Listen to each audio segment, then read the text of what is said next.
여러분 평안하셨습니까? 이번 주가 상당히 이번 주가 상당히 일주일보다 좀 더 긴 시간을 지내는 것 같습니다. 예, 오늘도 축복받는 안식일 되시기 바랍니다. 예, 오늘은 누가복음 5장에 있는 말씀을 먼저 보도록 하겠습니다.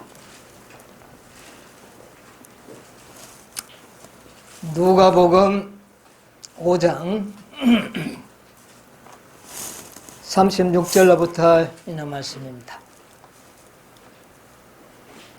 또 비유하여 이르시되 새 옷에서 한 조각을 찢어 낡은 옷에 붙이는 자가 없나니 만일 그렇게 하면 새 옷을 찢을 뿐이요 또 새 옷에서 찢은 조각이 낡은 것에 합하지 아니하리라. 새 포도주를 낡은 가죽 부대에 넣는 자가 없나니 만일 그렇게 되면 새 포도주가 부대를 터뜨려 포도주가 쏟아지고 부대도 버리게 되리라. 새 포도주는 새 부대에 넣어야 할 것이니라. 묵은 포도주를 마시고 새 것을 원하는 자가 없나니 이는 묵은 것이 좋다 하매니라. 여러분, 이 말씀은 참 의미 있는 비유의 말씀이죠. 예수님께서 비유하시기를 헌 옷이 찢어지면 새 옷을 잘라가지고 헌 옷에다 붙여서 기워 입는 자가 있느냐? 그런 자가 없다. 왜냐하면 새 옷도 버리고 헌 옷이라도 괜찮으면 되겠는데 헌 옷도 어떻게 된다고요? 이 새 옷 뱃조각과 헌 옷의 뱃조각은 그 힘이 달라서 결국은 이 새 뱃조각이 헌 옷을 더 허물어 버리는 결과가 온다. 그런 자가 없지 않느냐. 그리고 또 말씀하시기를 포도즙을 짜가지고 헌 푸대에다가 붓는 자가 있느냐? 그러면 이 포도주가 뭐를 터뜨려 버린다고요? 가죽 부대를 터뜨려서 포도주도 버리고 또 가죽 부대도 버린다. 그런 자가 있느냐? 이렇게 이야기해요. 그래서 반드시 새 포도주는 어디에 넣어야 된다? 새 부대에 넣어라. 여러분, 이게 지혜죠? 네, 지혜 맞습니다. 그 다음에 여기 또 보니까 39절에 묵은 포도주를 마시고 어떻게 해요? 금방 짠 포도즙을 원하는 자가 없나니 뭐가 더 좋다? 묵은 게 더 좋다. 그렇게 도대체 이거는 뭔 말입니까? 여러분, 새로 짠 게 더 신선하고 맛이 좋지 않습니까? 왜 묵은 것이 더 좋다 할까요? 사람들이 입맛에 다 기대를 내렸기 때문에 이미 그게 자기 몸에 익숙해서 더 이상의 다른 것은 필요 없다. 타성에 인간들이 어느 타성에 젖어버리면 새 것은 싫어합니다. 아무리 좋아도 싫어요. 나이 많으니까요, 옛날 게 좋더라고. 새 것보다는 옛 것이 더 좋아요. 여러분, 그렇지 않습니까? 저는 요즘 그래요. 이미 내 몸에 익숙해 있는 옛날 그게 좋고 새로운 습관은 불편하죠. 이런 인간의 어떤 습관을 여기서 이야기하는지 모르겠습니다. 어쨌든 새 옷은 새 옷과 맞고 그 다음에 또요, 새 포도주는 새 부대에 넣어야 되고 묵은 것을 좋아하면 새 것을 좋아하지 않는다. 인간의 타성이 그렇다. 이것을 여기에서 말하고 있는 것입니다. 이 문제를 오늘 좀 생각을 해보려고. 여러분, 시대 소망에 보면 누구를 부르는 사건이 나옵니까? 레위 마태를 제자로 부르는 사건을 기록하시면서 이 말을 하신 것입니다. 이게 뭐 공연이 나온 게 아니고 세관장 레위 마태를 제자로 부르고 난 다음에 예수님께서 이런 비유를 말씀하셨습니다. 여러분, 마태복음 9장에 보면 그 세관장 마태를 부르는 그 기록이 거기에 나타나 있습니다. 한번 볼까요? 5장에도, 누가복음 5장에도 나오지만 이 마태복음 9장에 좀 더 아주 선명하게 잘 기록되어 있습니다. 9장 9절에 보면 예수께서 거기서 떠나 지나가시다가 마태라 하는 사람이 세관에 앉은 것을 보시고 이르시되 나를 쫓으라 하시니 일어나 쫓으니라. 예수께서 마태의 집에서 앉아 음식을 잡수실 때에 많은 세리와 죄인들이 와서 예수와 그 제자들과 함께 앉았더니 바리새인들이 보고 그 제자들에게 이르되 어찌하여 너희 선생은 세리와 죄인들과 함께 잡수시니? 예, 여기 여기까지만 읽겠습니다. 자, 이제 예수님께서 이 레위 마태를 제자로 삼으시는 기사가 여기 나옵니다. 예수님께서 이 마태는요, 6번째로 제자가 된 사람입니다. 예수님께서 제일 먼저 침례 요한과 함께 이렇게 왕래하시면서 몇 명의 제자를 부르셨죠? 5명의 제자를 불렀습니다. 그 이후에 이 마태를 예수님께서는 제자로 부르셨어요. 그런데 이 마태를 제자로 부른 것은 굉장히 예수님한테 놀라운 사건이었습니다. 여러분, 이 마태가 제자가 되는 것은요, 굉장한 사건입니다. 왜 그런지 아십니까? 바리새인들이 와서 하는 말이 어찌하여 너희 선생은 누구와 함께 저런 세리를 제자로 삼고 저런 죄인들과 함께 먹고 마시느냐? 여러분, 이것은 굉장히 놀라운 일입니다. 우리는 뭐 세리라 그러면 요즘 뭐 직장 세무서 다니면 참 좋은 직장이죠. 세무서 다니면 고급 직장입니다. 그렇죠? 그런데 예수님 당시의 세리는 어땠을까요? 예수님 당시의 세리는 매국노들입니다. 일종의 매국노와 같아요. 유대인들에게 세금을 거두어서 누구에게 갖다 바쳤습니까?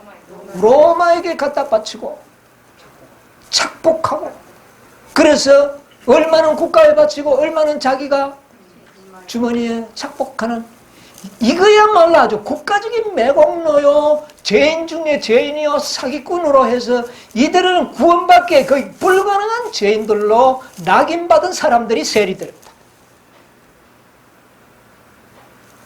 그런데 예수님께서 그런 자를 어떻게 해버립니까?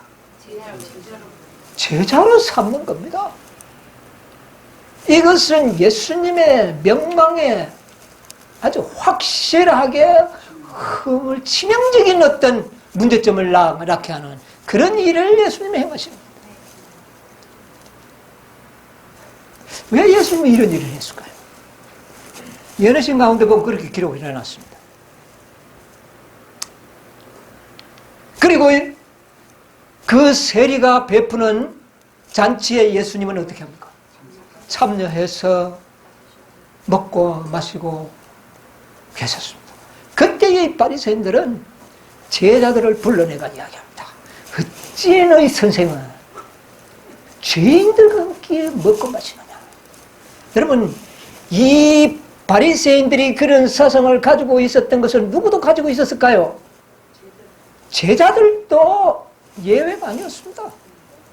제자들도 세리들을 증오하는 그런 민족적인 정신입니다. 이거는 어느 한두 사람이 갖고 있는 정신이 아니고 이스라엘 민족 전체가 갖고 있는. 그렇다면 누구도 갖고 있었을까요? 제자들도 우리 선생님 말이지 어떻게 이런 사람을 제자로 삼아가지고 우리 앞으로 사업에 큰 지장을 초래하느냐, 이렇게 생각할 수 있는 사람이 세리마태입니다. 여기 이런 말씀했습니다. 시대소망 273. 예수께서는 이 호의를 받으시는 것이 바리새파를 성나게 하리라는 것과, 여러분 이것은 그냥 뭐 욕먹는 일이 아니고 화나게 하는 일이었습니다. 화나게 하리라는 것과 또한 이 행위가 백성들 앞에 예수님 자신의 명성을 절악시키는 일이 될 것을 잘 아셨다.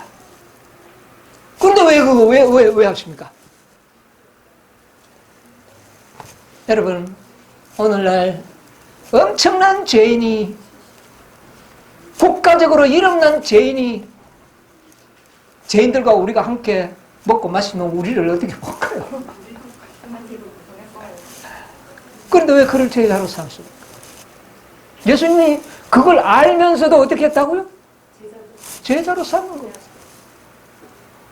오늘 우리는 이 예수님이 왜 이 세리마태를 제자로 삼으셨는가? 이걸 좀 우리가 알아야 되겠습니다. 이때에 이 기회를 사단이 가만히 있을까요? 예수님은 마태를 제자를 삼을 때에 사단은 이미 그 전에 5명의 제자들을 미혹해서 쓰러뜨릴 기회로 삼은 겁니다. 누구를 무너뜨리려고요? 5 제자들을 이런 기회에 선생님에게 실망해서 떠나가도록 만들려고 사단은 계획했다고 말입니다. 한 명의 제자를 얻으려고 할 때에 사단은 5명을 실족시키려고 기도한 겁니다. 그래서 예수님한테 와서 예수님 왜 이런 자들과 무슨 왜 당당하게 예수님한테 안 하고 누구한테 이야기합니까? 제자들을 불러가지고 이야기하는 거예요. 이게 사단의 작전입니다. 오늘도 보세요. 항상 사단은 이런 방법을 써요. 그 이야기를 예수님은 딱 캐치하시고, 제자들이 이야기하면 분명히 베드로 같은 사람 나와가지고 또 어설프게 이야기하다가 꼬일까봐 예수님이 스스로 대답해버립니다. 뭐라고 대답했습니까? 뭐라고 그랬어요? 12절, 예수께서 들으시고 이르시되, 건강한 자에게는 놀라운 진리의 명답을 하십니다. 들으시고 이르시되, 건강한 자에게는 의원이 쓸데없고 병든 자라야 의원이 필요하지 않느냐. 너희는 가서 내가 긍휼을 원하고 제사를 원치 아니하노라 하신 뜻이 무엇인지 너희들은 다시 배워라. 이거 구약에서 하신 말씀이거든요. 호세아 선지자에게 한 말. 내가 의인을 부르러 온 것이 아니라 너희처럼 내가 의인을 부르러 온 게 아니고 너희들이 말하는 이 세리를 불러 구원하러 내가 왔노라. 완벽한 대답을 딱 해버린다. 예수님은요, 이 대답을 제자들이 하지 못할 걸 아셨습니다. 제자들이 뭐라 그랬을까요? 나 나서 뭐 우물쭈물 하다가 생각 없는 베드로 나와서 또 이상한 말 해놓으면 얼마나 꼬이겠습니까? 예수님께서는 얼른 그들을 앞서 이렇게 대답을 하십니다.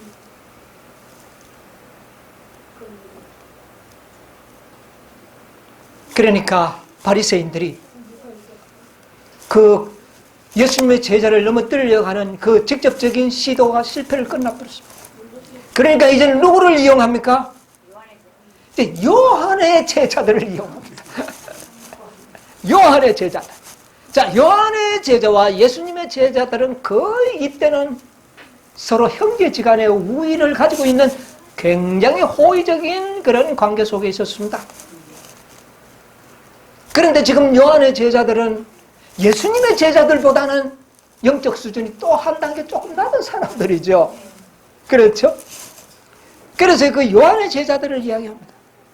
14절, 그때에 요한의 제자들이 예수께 나와 우리와 바리새인들은 금식하는데 어째 당신의 제자들은 금식하지 않습니까? 왜 여기서 죄인들과 먹고 마십니까? 이렇게 또 질문합니다. 그때 예수님께서 뭐라고 이야기합니까? 그 요한의 제자들을 예수님은 너무나 사랑하셔서 온유하고 다정하게 이야기를 했습니다. 네가 한번 너희들 생각해봐라. 너희들 선생님이 뭐라 그랬느냐? 신부를 취하는 자는 신랑이지만 기뻐하는 자는 누구라고? 그 신부를 취하는 그 신랑을 보고 기뻐하는 자는 바로 그 친구가 아니냐. 나는 이 기쁨이 나에게 충만하다 그랬어요. 그러니까 청년 요한이 이야기하는 신랑은 누굽니까 지금? 예수님이거든요. 그러니 예수님이 그 비유를 쫙 기억합니다. 그러면서 그 요한의 제자들에게 이야기합니다. 너가 선생님 말했잖아.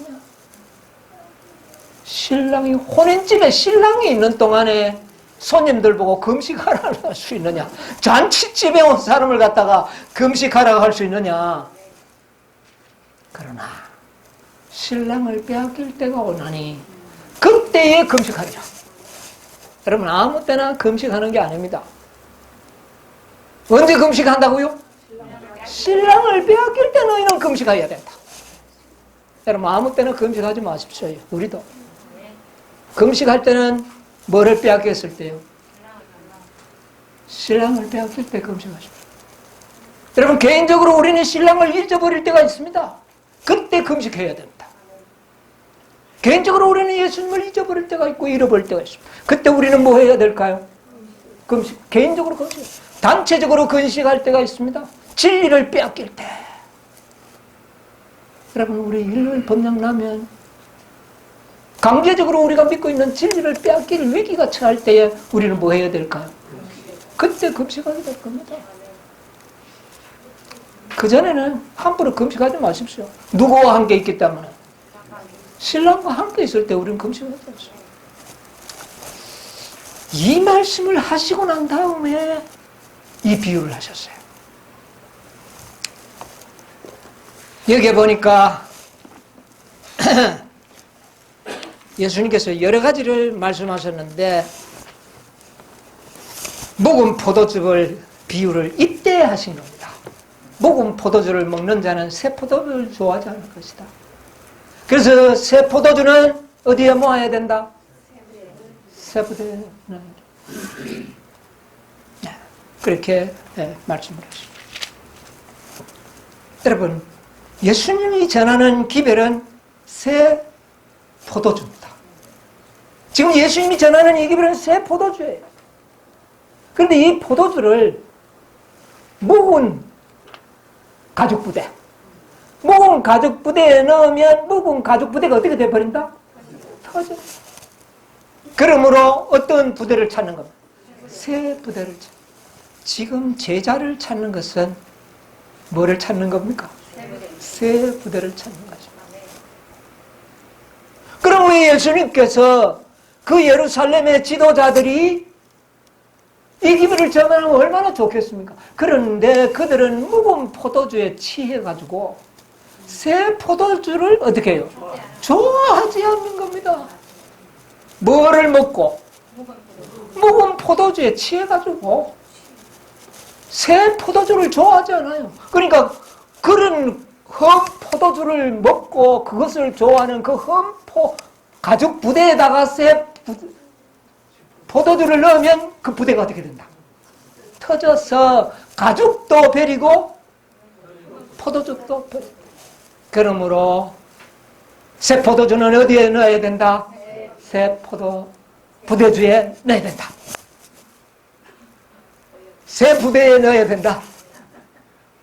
그런데 마태를 부른 것은요, 그런 명성을 손상할 줄 알면서도 그 마태를 부른 것은 그 마음에 생명을 갈구하는 깨끗한 마음이 있는 것을 보셨기 때문이었다 그랬습니다.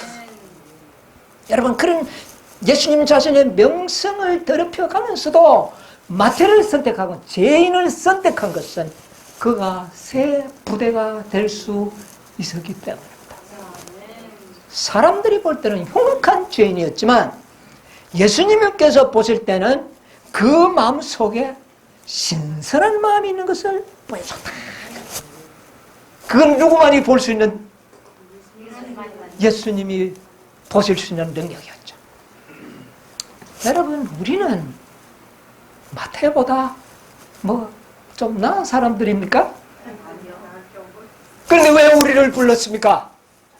왜 기라성 같은 많은 지도자들, 이 시대의 유명한 자들, 이 시대에 남은 교회라고 자처하는 많은 리더들이 있는데 왜 그들을 부르지 않고 우리를 불러서 이 마지막 현대 진리를 우리에게 맡겼느냐 그 말입니다.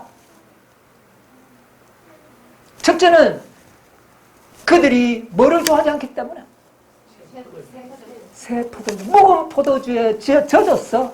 새 포도주를 원치 않게.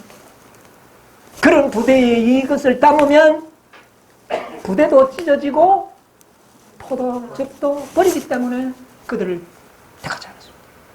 택할 수가 없었어요. 그래서 누구를 불렀습니까? 여러분, 우리는 마태와 같은 제자들이 표상되고 있습니다. 우리는 고기 잡던 그런 보통 사람이 아니라 어떤 의미에는 우리는 어떤 자들입니까? 마태와 같은 죄인. 마태는 스스로 어떻게 생각했을까요? 비록 세관을 앉아가지고 돈은 많이 벌었지만 그 마음이 어땠을까요? 예? 밥을 안 써. 많은 사람들이 여론을 들으면 자기는 엄청 죄인이잖아요. 실제적으로 자기가 죄인인 것을 몰랐을까요? 알아요. 죄인인 줄 알았을 겁니다. 왜? 확실하니까요. 많은 돈도 착복을 했고 또 이 일은 해서도 안 되는 것도 알고 있었어요. 그러나 그 일을 하고 있었던 사람입니다. 그러니까 자기가 뭔 줄 아는 사람이에요? 죄인인 줄 아는 사람을 불렀다고 말입니다. 여러분, 자신이 죄인인 줄을 알고 계십니까? 아마 그래서 불렀는지 모릅니다. 그래서 뭐를 갈급하고 있었을까요? 언젠가는 생수를 갈급하네. 언젠가는 내가 이 일을 청산되고 새로운 사람이 되어야 되겠다고 하는 갈망을 가지고 있었던 부분이 있었을는지도 모르겠습니다. 마태가 그런 사람이었어요. 그래서 예수님께서는 그 마태를 불러서 그 부대에다가 뭐를 담으려고 했습니까? 새 포도주. 여러분, 새 포도주가 뭡니까? 묵은 포도주는 뭐고 새 포도주는 뭡니까?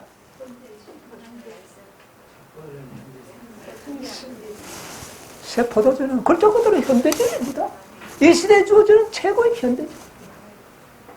묵은 포도주는 과거에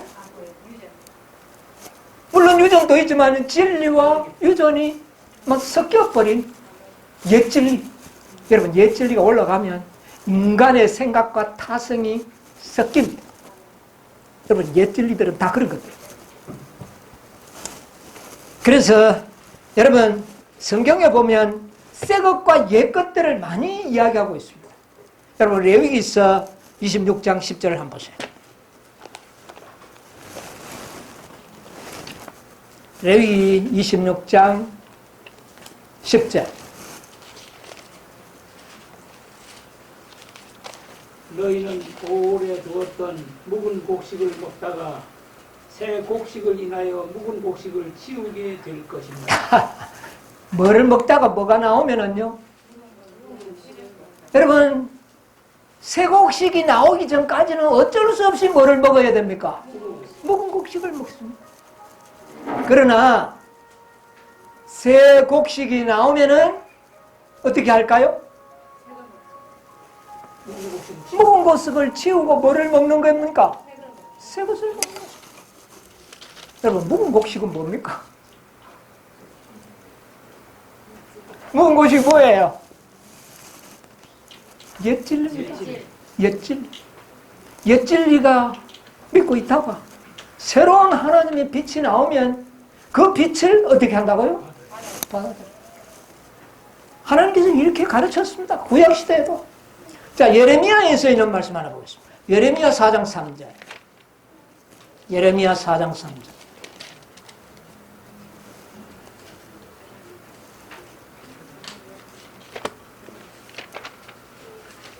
예레미야 4장 3절에 뭐라 그랬습니까?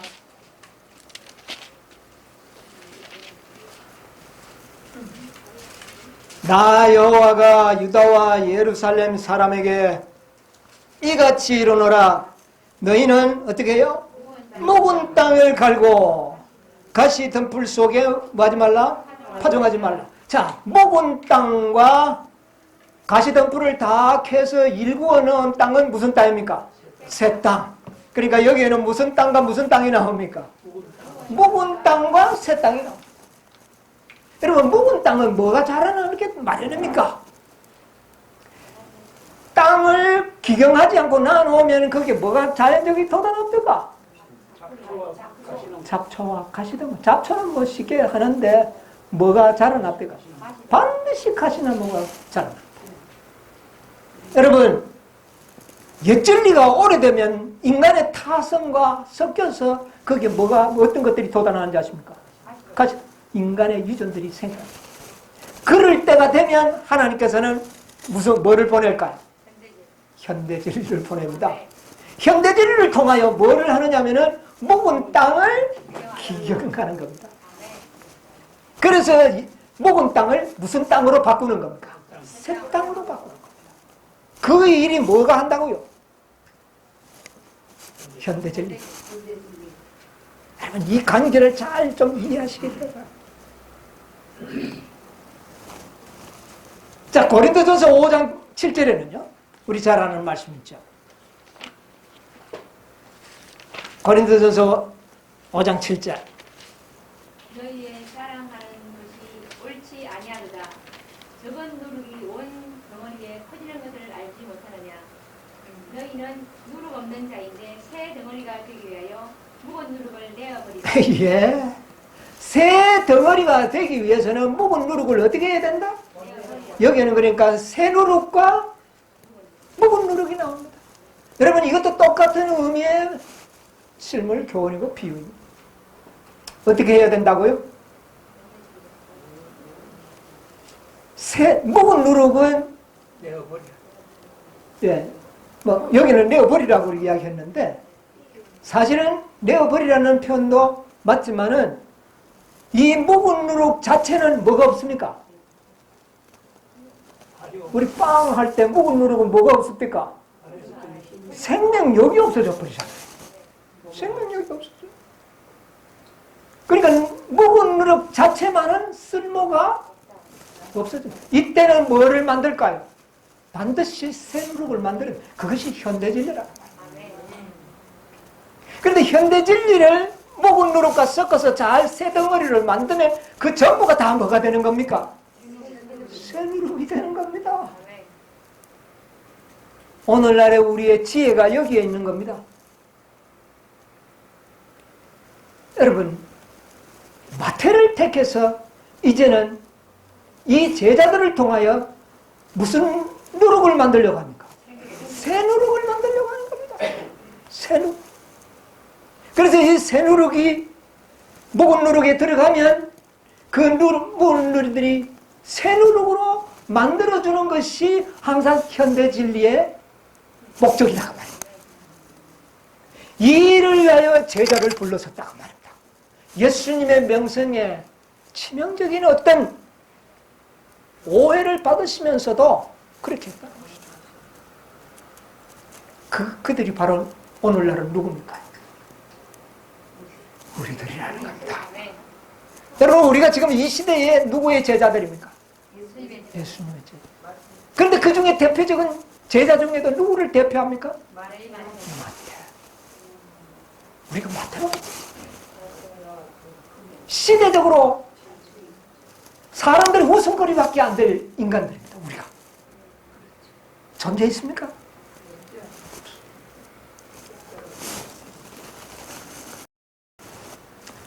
이 옛진리는 새 누룩이요, 새 땅이요, 새 포도즙이요, 새 곡식입니다. 이것이 얼마나 중요한가? 이걸 전하기 위하여 제자를 불렀다는 것. 여러분, 제자를 부르신 목적은 그들을 구원하기 위한 단순한 목적이 아닙니다. 뭐를 전하기 위해서? 현대 진리를 전하기 위하여 제자를 불렀다. 여러분, 우리의 부르심은 단순히 구원을 주기 위한 것이 아닙니다. 여기 안 온다고 구원이 없는 것이 아니에요. 이 진리를 몰라서 구원 못 받는 게 아닙니다. 그런데 우리에게는 사명을 주기 위해서 죄인들을 불렀는데, 그것은 뭐를 전하기 위해서? 현대 진리를 통하여 묵은 진리를 새 진리로 만들어서 그들로 하여금 구원 얻도록 하기 위해서. 묵은 진리, 묵은 누룩 자체로서는 그 일을 할 수 없다. 그것이 비록 오류가 아니라 할지라도 능력이 없는 것입니다. 무슨 말인지 아십니까? 우리의 사명이 거기에 있습니다. 현대 진리를 거절하는 것이 얼마나 위험한가? 묵은 누룩 묵다가 보면은요, 취해버리면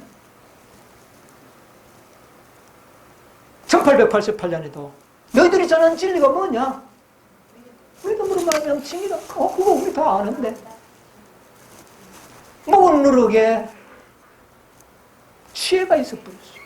이미 그들은 믿음으로 말미암는 의를 압니까 모릅니까? 이론적으로는 알고 있죠. 그런데 그들이 아는 지식 속에는 뭐가 없어요? 그들을 변화시킬 능력이 이미 없어요. 그게 묵은 누룩이란 말입니다. 누룩 자체의 모양은 똑같아. 새 누룩이나 묵은 누룩이나. 그런데 그 능력이 없어요. 그래서 새 누룩은 그들에게 뭐를 주기 위하여? 능력을 주기 위해서 왔다는 것입니다. 오늘날 이 상태는 지금도 진행형입니다. 그들은 똑같은 누룩 덩어리인데 보기는 똑같지만 어느 덩어리 속에는 능력이 들었고 어느 곳에서는 능력이 없는 차이지, 육안으로 봤을 때 차이가 안 납니다. 여러분, 무슨 말인지 이해하시죠? 네?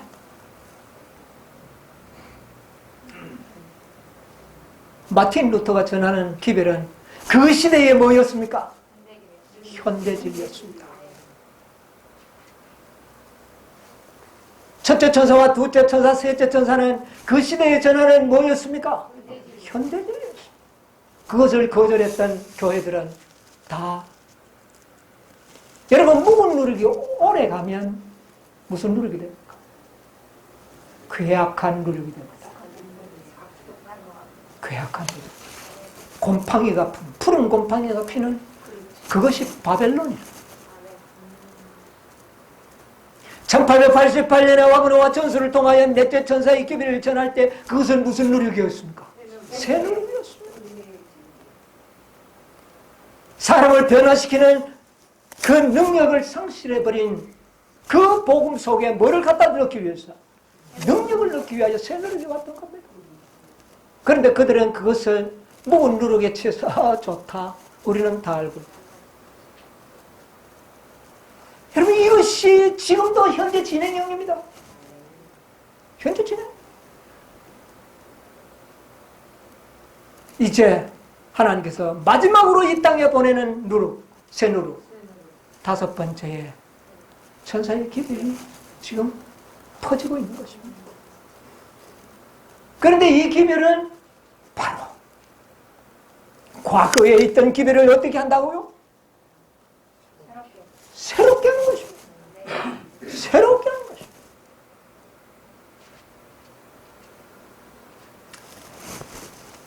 묵은 누룩과 옛 누룩은 같은 성분입니다.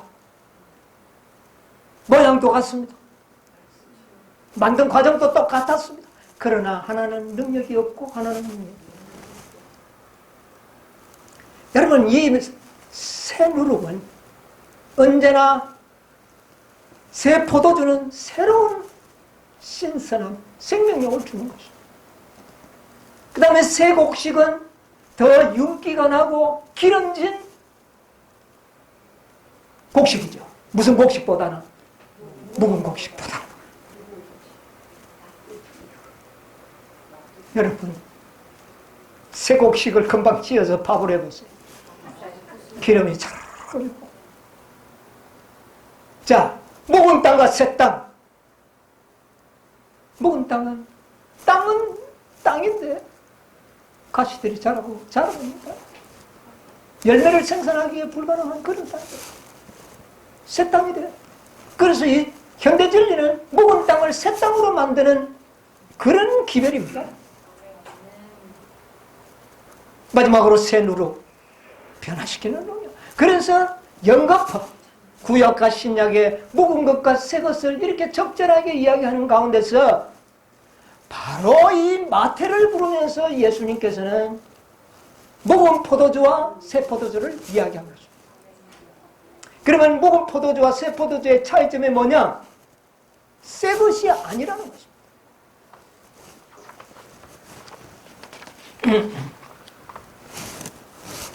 새 것은 뭐냐?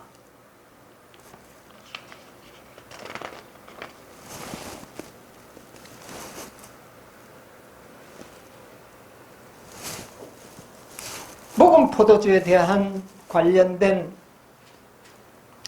말씀들을 한번 좀 보도록 하겠습니다. 시대소망 280페이지에 보면 율법주의적인 종교는 사랑도 그리스도도 없는 종교이므로 사람을 결코 그리스도께 인도할 수 없다. 스스로 어렵게 여기는 정신에 의해 행해지는 금식이나 기도는 하나님 보시기에 가증한 것이다. 여러분, 우리가 하나님 앞에 기도하고 금식하는 것이 어떨 때는 하나님 보실 때 가증스럽게 보일 수도 있어요.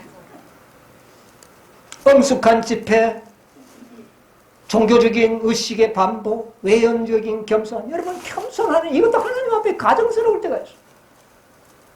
남의 의목을 끄는 희생, 남이 볼 때 막 얼마나 희생적인 일하는 거.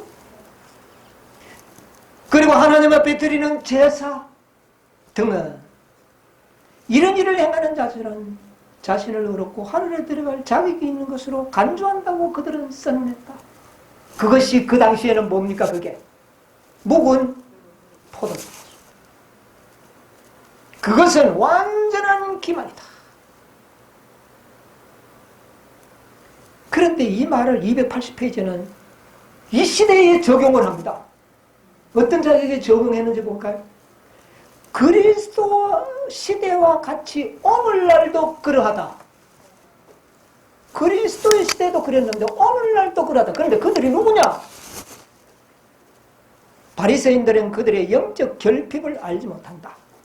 그러면서 내가 말하기를 나는 부자라 부여하여 부족한 것이 없다나 내 공고한 것과 가련한 것과 눈먼 것과 벌거벗은 것을 알지 못하는도다. 이게 누구입니까? 오늘 마지막 교회 세전사의 기도를 받아 놀아가는 사람들을 말하고 있지 않습니까? 이들이 누구와 같아? 옛날 바리새인과 동일한 입장이에요. 참 몰라. 이게 무슨 어떤 포도주라고요? 묵은 포도. 묵은 포도. 내가 너를 권하노니 내게 불로 연단한 금을 사서 부여하게 하고 흰옷을 사서 입어 벌거벗은 수치를 보이지 않게 하고 안약을 사서 눈에 발라 보게 하라. 이게 무슨 소리입니까?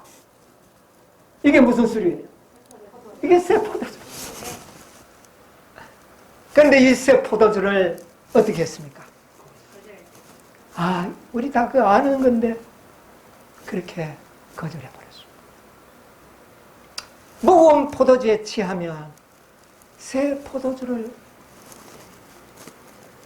원하지 않는다는 것이 인간의 타성이라는 겁니다. 그러므로 하나님께서는 그런 자들을 어떻게 부대로, 셋수를 담은 부대로 사용할 수가 없었기 때문에 다른 사람을 불렀다고 말입니다.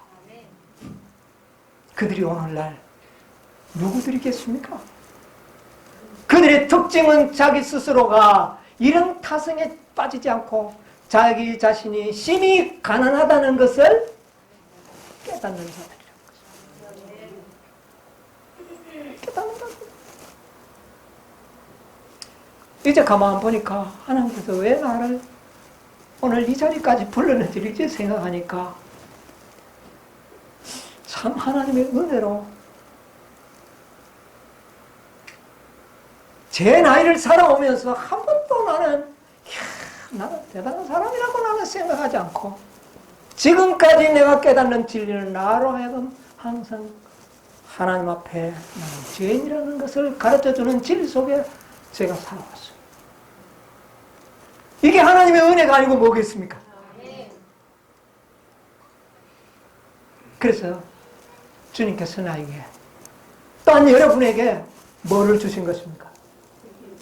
새 포도주를 주셨다고 합니다. 어떤 자격 때문에? 무슨 자격 때문에?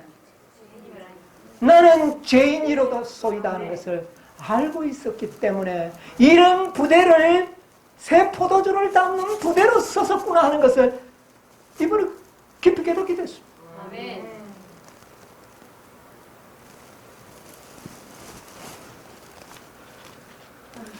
하나님께서 구하시는 제사는 상한 심령이라. 왜 상한 심령입니까? 내가 죄인이라는 것을 알기 때문에 늘 겸손하죠. 교만해지지 않는 사람. 왜? 내가 뭐니까? 죄인인 줄 알아. 그래서 그 상하고 통해하는 심령을 주께서 멸시하지 아니하시고 이들을 통하여 새 가죽 부대를 삼으셨다고 말입니다. 아멘. 새 가죽 부대를 삼으셨다. 이런 가죽 부대들은 믿음의 주여 온전케 하시는 이를 바라보는 사람에게서 그리스도의 품성이 나타날 것이다. 진실로 겸손하고 가식적인 겸손이 아닌 인간의 눈에 보이는 겸손이 아닌 하나님 앞에 진실로 마음을 겸비하게 하는 자들을 통하여 당신의 품성을 나타내겠다. 이게 새 가죽 부대.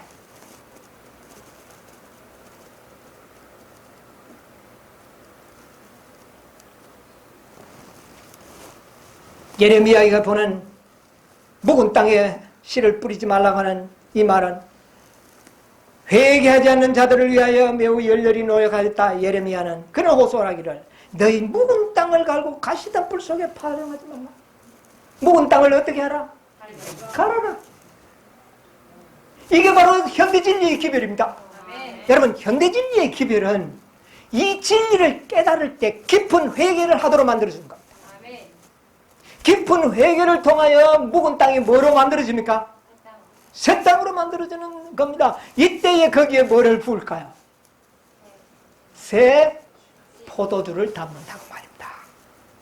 현대진리는 회개하는 심령을 갖게 하는 겁니다. 회개해라 하는 것이 아니라 이 진리를 깨닫는 순간에 우리는 뭘 하게 되느냐면 회개를 하게 됩니다. 그게 땅을 뭐 하는 겁니까? 기경하는 것이요. 그렇게 될 때 새 땅이 되면 그 땅에다가 뭐를 넣을까요?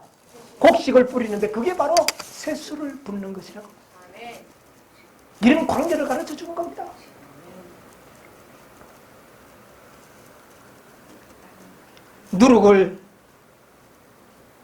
묵은 누룩을 버리라고 했어요. 누룩은 죄를 상징하죠. 네.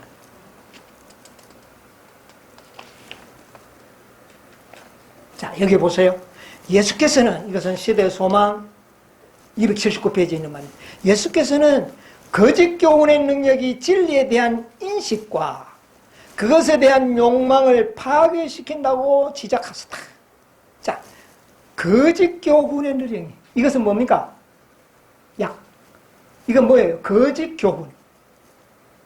오류자들. 진리와 오류가 섞여 있는 것들은 진리에 대한 인식과 그것에 대한 욕망을 파괴시킨다. 지적하셨다.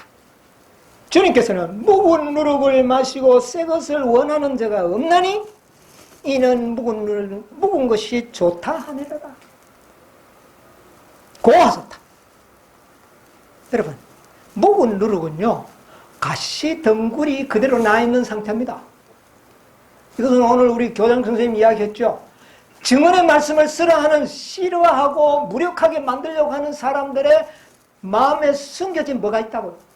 죄가 있다. 이 증언은요, 현대 진리는 우리 인간들의 마음에 숨어있는 죄를 끄집어내서 기경하도록 하는데, 그 죄를 버리기 싫은 마음을 가진 사람은 그 새 진리를 어떻게 한다고요? 싫어하는 거죠. 여러분, 증언은 현대 진리는 반드시 우리의 마음의 죄를 깨닫게 한다. 그런데 매력적인 죄는 버리기가 싫다고요. 그때 우리는 묵은 가족 부대 그대로 존재하게 되고, 묵은 땅 그대로 존재하게 되는 거예요. 그 말씀을 받아들이면 뭐가 되는데? 새 땅이 되고 새 부대가 될 수 있는 겁니다. 그런 자들에게 하나님께서는 제자를 삼으시고 거기에 새 포도주를 부으시고 이 기비를 전하도록 하신다. 부조들과 선지자들을 통하여 세상에 주셨던 모든 진리는 그리스도의 말씀 가운데서 새로운 아름다움으로 빛났다. 그러나 서기관들과 바리새인들은 귀중한 새 포도주를 원하지 않았다. 낡은 유전 습관 및 행동을 비우기 전에는, 그것을 회개하기 전에는 그 말입니다. 그들의 정신과 마음에 그리스도의 교훈을 받아들일 여지가 없었다. 그들은 죽은 형식에 집착하였고 산 진리와 하나님의 능력으로부터는 돌아섰다. 왜 옛날 바리새인들과 교회 지도자들이 그리스도의 제자가 되지 못했는 이유를 이렇게 설명하고 있습니다. 그런데 이것은 어느 시대를 위하여 주어진 말씀이라고요? 우리들에게 적용되는 것이라 그랬지 않습니까?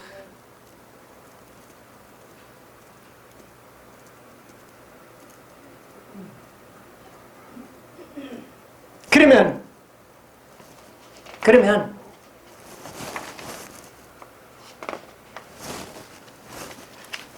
예수님의 새 포도주는 뭔가?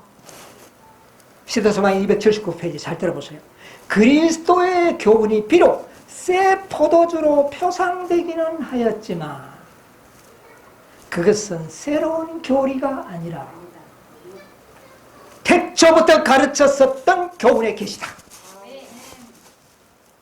새 포도주는 새 교리가 아니고 태초부터 가르치던 하나님의 교훈의 말씀이었다. 오류자들과 차이가 여기서 나타납니다. 오늘날 오류자들은 뭡니까?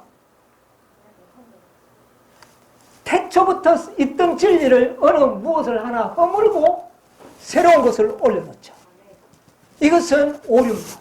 그러나 예수님의 새 포도주는 태초부터 있는 모든 교리들을 새롭게 나타내는 것이다. 그래서 새 포도주. 여러분, 이 시대에 우리의 안전이 어디 있는지를 잘 깨닫게 되시기를 바랍니다. 새로운 교리가 아닙니다.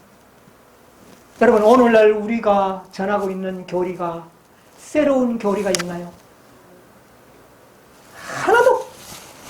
태초부터 가르쳤고 이미 모든 선지자를 통하여 가르쳤던 진리를 우리는 다시 새롭게 나타낼 것입니다. 우리가 가는 길이 정로라는 것을 확인할 수 있는 매우 중요한 기별이 오늘 마태를 부르는 이 기별 속에 들어있었다는 것입니다.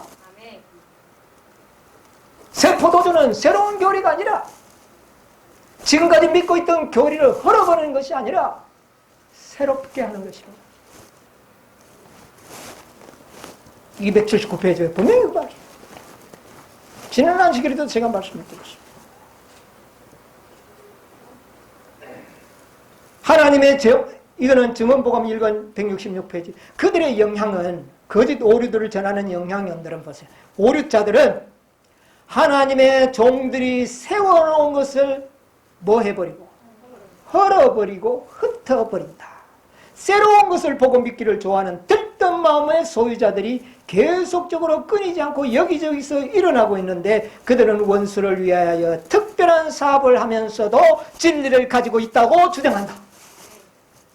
오늘날 이 시대의 오류자들은요, 이미 세웠던 하나님의 종들을 세워놨던 것을 헐어버리고 흩어버리면서 그들은 하나님의 진리를 전하고 있다고 주장한다. 여러분, 이것이 놀라운 시금석입니다. 지금까지 우리가 믿고 있던 믿음의 기초를 빼내버리면 비록 그것이 아무리 좋은 사업이라도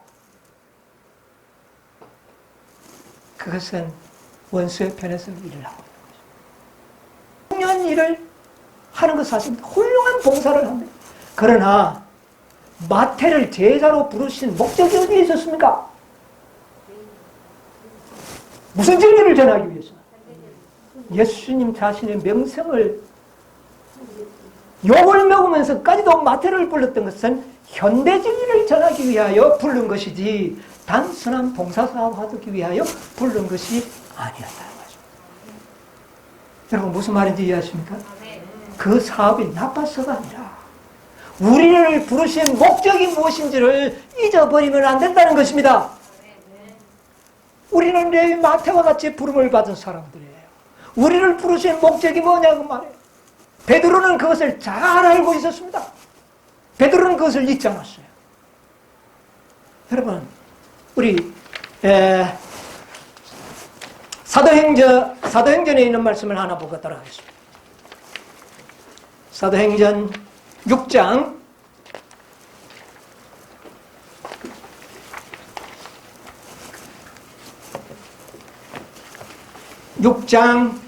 1절로부터 한번 이런 말씀을 한번 보도록 하겠습니다. 그때 제자가 더 많아지는데 헬라파 유대인들이 자기의 과부들이 그 매일 구제에 빠짐으로 히브리파 사람을 원망한데 12사도가 모든 제자를 불러 이르되 우리가 하나님의 말씀을 제쳐놓고 공교회를 되찾는 것이 마땅치 아니하니 형제들아 너희 가운데서 성령과 지혜가 충만하여 칭찬 듣는 사람 7을 택하라. 우리가 이 일을 저에게 맡기고 우리는 기도하는 것과 말씀 전하는 것을 전무하리라 하니. 예, 됐습니다. 베드로는 주님께서 자기를 부르신 사명이 무엇임을 알고 있었습니까? 몰랐습니까? 있었습니다. 여기 보니까 많은 헬라파 유대인과 과부들이 막 모여들어서 자선사업을 하는 일에 온갖 시간을 다 뺏길 지경입니다. 뭐 전할 시간이 없어집니까? 복음 전할, 현대 진리를 전할 시간이 없어지니까 베드로가 뭐라 그럽니까? 아, 안 되겠다. 제자들 안 되겠다. 누구를 뽑으라? 집사를 뽑아서 그 일을 맡기고 우리는 뭐 하는 일에? 복음 전하는 일에 전무하리라. 여러분, 우리의 사업이 뭡니까? 자선 사업하는 것입니까? 우리가 하는 사업이 자선 사업이냐고? 좋은 사업입니다. 그러나 이것은 2차적인 사업입니다. 우리가 해야 할 사업이 뭐예요? 현대진리. 현대진리. 이 일에 우리가 뭐 해야 된다고요? 전념해야 돼요. 복음을 전하는 것이 그때의 그 시대의 현대진리였다면 지금은 뭐를 전하는 것이? 다섯째 천사의 기별을 전하는 것이 현대진리를 전하는 것입니다. 이 일에 전념하도록 하기 위해서 우리를 불렀는데 우리가 뭐 하는 일에 전념하면? 자선사업하는 일에 전념하면 안 된다는 말입니다. 우리의 본분을 알라는 것이죠. 그 사업이 나쁜 것이 아닙니다. 부르심의 목적이 달라져 버린다는 겁니다. 여러분, 확실합니까? 그래서 마태를 불렀던 것이에요. 어떻게 오늘날 시기에 이 때에 따라 시대 소망 이것을 딱 해서 이걸 우리에게 깨닫게 해주시는 예수님도요, 환자들이 너무 많이 몰려서 복음 전하는 일에 시간이 바칠 시간이 없으면 그들을 어떻게 했습니까? 피했습니다. 왜? 예수님이 자비를 베푸는 일이 주를 이루었지만 그것이 목적은 아니었습니다. 육체적인 어떤 병을 고치고 가난한 자를 돕는 그 일이 전부가 아니었다는 말입니다. 뭐가 더 중요했다는 겁니까? 그들의 영적인 일을 통하여 영원한 생명을 주는 그 일이, 복음 전하는 일이 중요했기 때문에 그거의 사업이 지장을 초래할 때는 사람을 피해서 다른 지역으로 가고, 병을 고치고 어떨 때는 이 말을 아무에게도 뭐 하지 마라. 하지 마라. 왜요? 복음의 지장을 초래해. 제자들은 그 정도는 알고 있어야 됩니다, 여러분. 그냥 조3이라 하면 이것도 저것도 모르고 그냥 헛떡. 여러분이요, 마태 제자들은 그 사실을 깨달았던 것입니다. 시간이 많이 갔기 때문에 말씀을 드리겠습니다.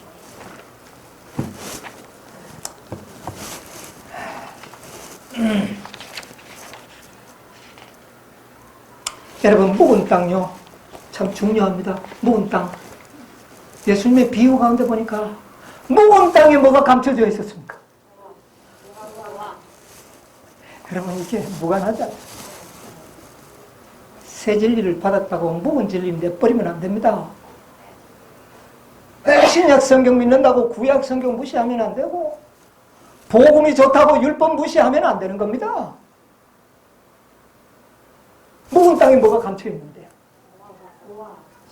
예수님이 그랬잖아요. 감추인 보화를 이야기하면서 새 땅을 갈았습니까? 묵은 땅을 갈았습니까? 묵은 땅을 갈다가 뭐를 발견했습니까? 여러분이요, 묵은 땅을 가는 것이 현대 진리의 사명입니다. 그러면 묵은 땅 속에 뭐를 발견하게 될까요? 보화를 발견하게 될 겁니다. 그런데 현대 진리가 없으면 묵은 땅을 갈 수가 없어요. 묵은 땅은 그대로 묵은 땅입니다.